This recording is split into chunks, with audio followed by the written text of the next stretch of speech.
شهر رمضان الذي أنزل فيه القرآن هدى للناس وبينات من الهدى والفرقان نحمده ونصلي على رسوله الكريم اما بعد فاعوذ بالله من الشیطان الرجیم رب اشرح لي صدري ويسر لي امري واحلل عقدة من لساني يفقهوا قولي رب یسر ولا تعسر وتمم بالخیر۔ اگلا باب دیکھیں گے الحالات التي لا يكره فيها الصوم، وہ امور جن سے روزہ مکروہ نہیں ہوتا۔ کون سے والے؟ پہلی بات، بھول چوک سے کھا پی لینا روزے کو توڑتا ہے نہ مکروہ کرتا ہے، یعنی نہیں ٹوٹتا۔ دلیل ابو ہریرہ سے روایت ہے، رسول اللہ نے فرمایا، نبی اکرم نے فرمایا، جب کوئی بھول کر کھا پی لے تو اپنا روزہ پورا کرے، کیونکہ اسے اللہ نے کھلایا پلایا ہے۔ اسے بخاری نے روایت کیا۔ کیا پتہ چلا؟ بھول کے کھایا تو روزہ پورا کرے، لیکن اب یہ نہیں کہ یاد آ گیا تو بھی کھاتے رہے۔ وہ کہتے نا کہ پہلے بھولے تھے اب بھولے بن گئے۔ اچھا، مجھے یہ بات پڑھتے ہی اپنا ایک بڑا یعنی ایک بڑا خوبصورت تجربہ یاد آتا ہے۔ بہت پہلے کی بات ہے، میں جب پڑھتی تھی کالج میں تو میں سائنس اسٹوڈنٹ تھی، اور یہ تو اللہ کا کوئی فیصلہ تھا کہ میں اس وقت قرآن پڑھا رہی ہوں، ورنہ مجھے ڈاکٹر بننا تھا۔ تو گرمیاں تھی بہت، مجھے یاد ہے جون جولائی کے روزے ہوتے تھے۔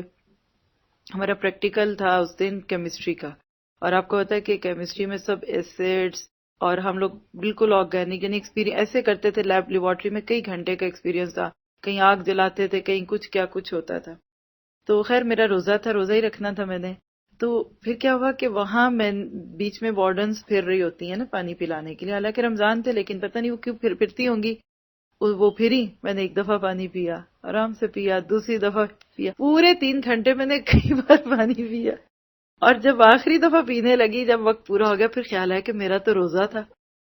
تو پھر میں نے کہا یہ مجھے اللہ نے پلایا۔ تو اگر میں خود ہی چھوڑ دیتی کہ نہیں میرا روزہ ہے اور میں روز نہیں رکھتی، بڑا مشکل ہے، آج کا دن بڑا پریکٹیکل ہے، تو پھر مجھے یہ بونس نہیں ملتا نا۔ تو یہ اللہ کی طرف سے ہوتا ہے، لیکن جو ہی یاد آ جائے پھر چھوڑ دیں، پھر دوبارہ نہیں آپ اس کو کر سکتے۔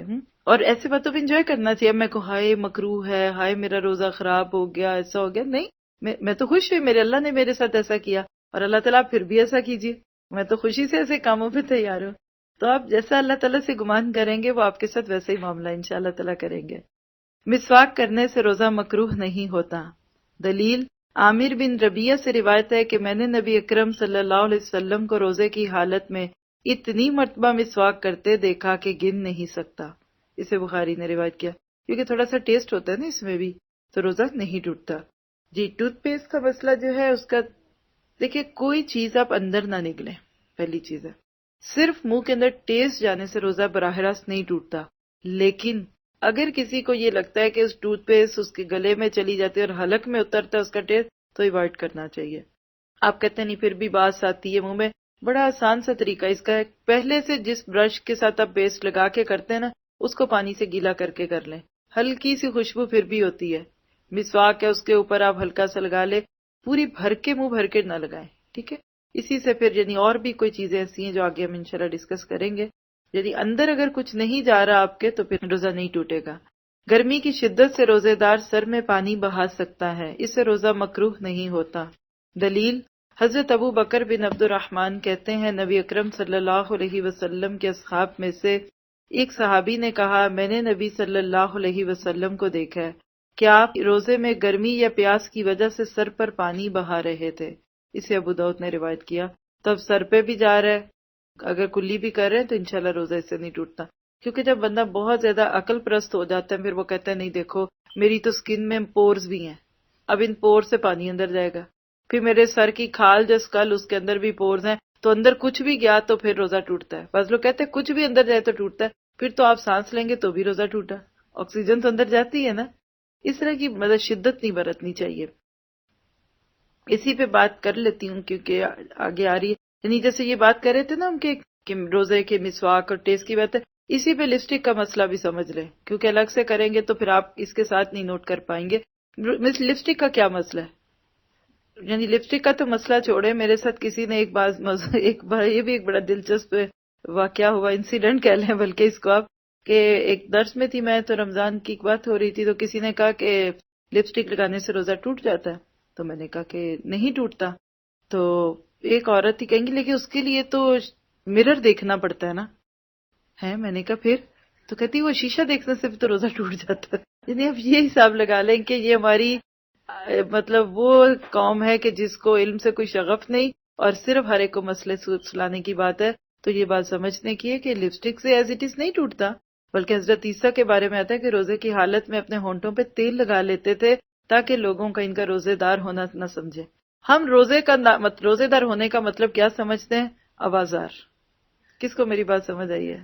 آوازار کیا ہوتا ہے؟ بیزار، پٹکے ہوئے ہائے روزہ ہائے روزہ روزہ روزہ.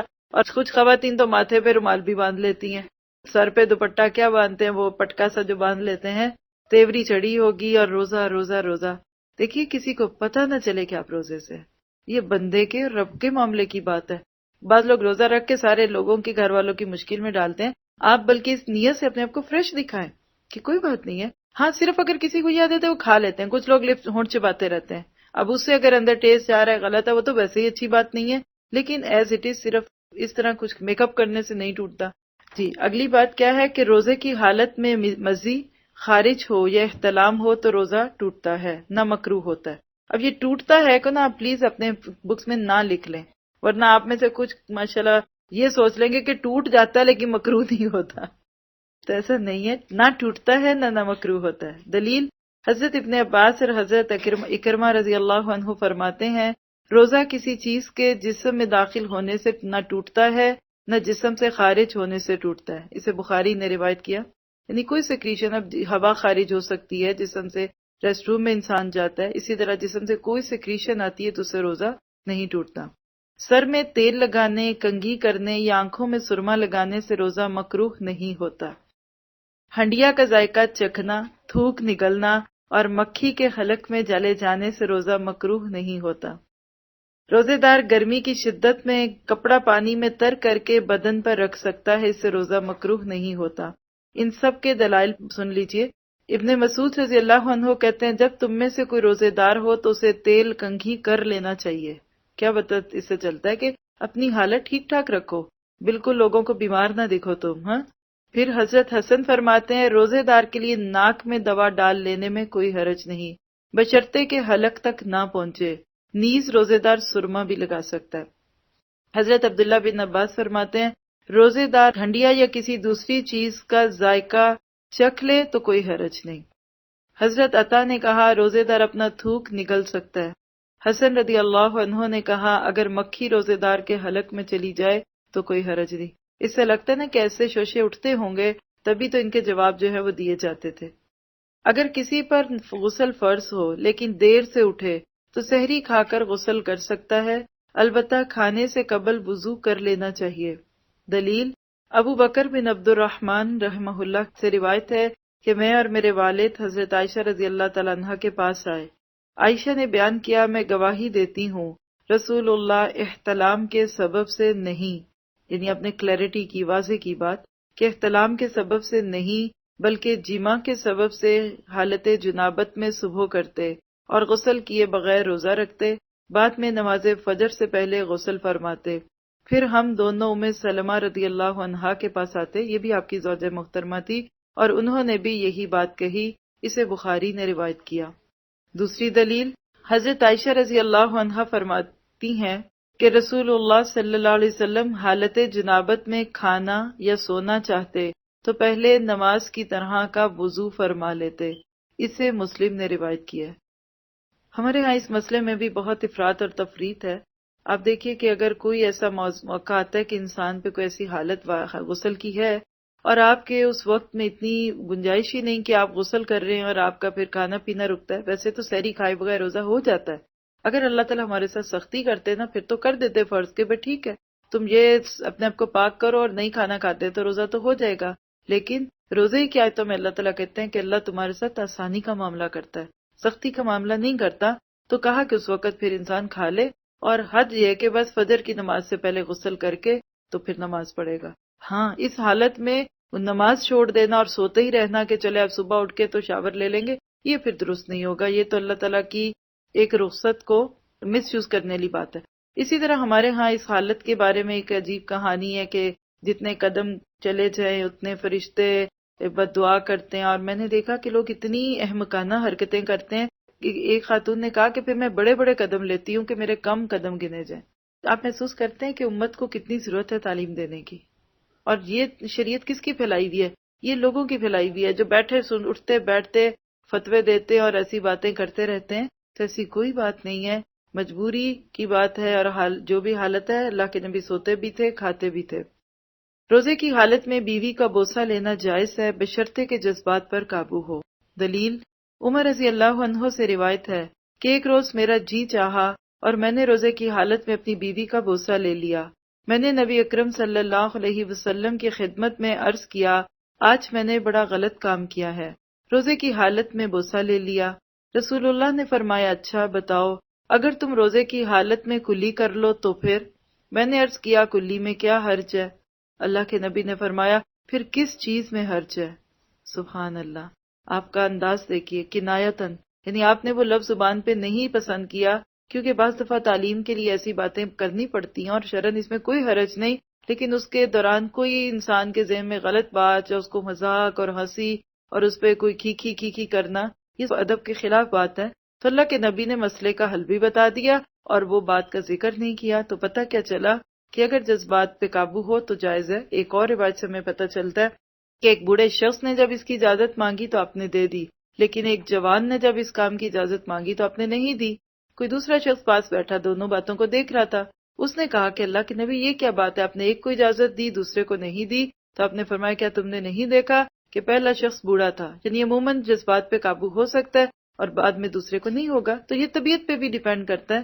تو بہرحال اس کے اندر یعنی کوئی بہت زیادہ شدت جو ہے برتنے کی ضرورت نہیں ہوتی۔ اگلی بات، روزے میں پچھنے لگوانا جائز ہے۔ اس کو دیکھ لیجئے، پچھنے ہے یہ لفظ، اس کے اوپر آپ زبر ڈالیں ورنہ آپ پتہ نہیں اس کو کس طرح پڑھیں گے۔ دلیل: عبداللہ بن عباس فرماتے ہیں رضی اللہ عنہما، نبی اکرم صلی اللہ علیہ وسلم نے روزے کی حالت میں پچھنے لگوائے۔ اسے بخاری نے روایت کیا۔ اب یہ پچھنے کیا ہوتے ہیں؟ علاج کے طور پر سوئی، بلیڈ یا استرے کے ساتھ جسم کے کسی حصے سے خون نکلوانے کو پچھنے لگوانا کہتے ہیں۔ آج کے دور میں اس کو ایسے سمجھ لیں کہ جسم سے گندا خون نکلوانا، اور اس دور میں 2-3 طریقہ علاج ہوتے تھے۔ مثلا جب فطور ہوتا جیسے خون میں، جیسے ہائی بلڈ پریشر آپ کہہ لیں، یا کسی کو سکن ڈیزیزز ہوتی تو کٹس لگاتے جہاں بھی بلڈ وینز ہوتی ہیں، تو اس کے نتیجے میں گندا خون نکل جاتا تو بعد میں پھر صاف خون جسم میں رہتا۔ اسی طرح جونکیں لگتی تھی، ایک لیچ جس کو بولتے ہیں جانور ہے، وہ جسم میں رکھ کے اوپر ڈال دیا جاتا ہے، پتلی سی ہوتی ہے، تو وہ پھر پی کے اتنی موٹی ہو جاتی ہے تو اس کو جیسے سرنج سے خون نکالا جاتا ہے، وہ چیز جو ہے وہ اس میں آتی۔ اب یہیں سے ہم بات کریں گے انجیکشن کے بارے میں کہ کیا انجیکشن لگوانے سے روزہ ٹوٹتا ہے کہ نہیں۔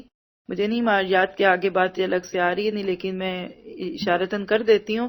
دیکھیے کہ انجیکشن لگانے کے 2 طریقے ہوتے ہیں۔ ایک انجیکشن ہوتا ہے دوا کے لیے لگانا، سر میں درد ہے، بخار ہے، کوئی ایسی چیز ہے جس سے صرف آپ کے جسم میں میڈیسن جاتی ہیں۔ دوسرا انجیکشن ہوتا ہے جو طاقت کے لیے جاتا ہے، جس میں ڈرپس آ جاتی ہیں، جس میں کوئی ایسی وائٹامنز، کوئی ایسی پروٹین، کوئی چیز جاتی ہے۔ تو دوا کے لیے انجیکشن لگتا ہے تو انشاءاللہ اس سے روزہ نہیں ٹوٹتا۔ باقی رہ گیا انرجی کا، طاقت کا، تو وہ اس سے روزہ ٹوٹ جائے گا۔ اب کہ روزہ رکھے اور طاقت کا انجیکشن یا ڈرپ لگوا کے بیٹھ جائے، انرجی ادھر سے پوری ہو جائے، تو اس کی اجازت نہیں ہے۔ ٹھیک ہے۔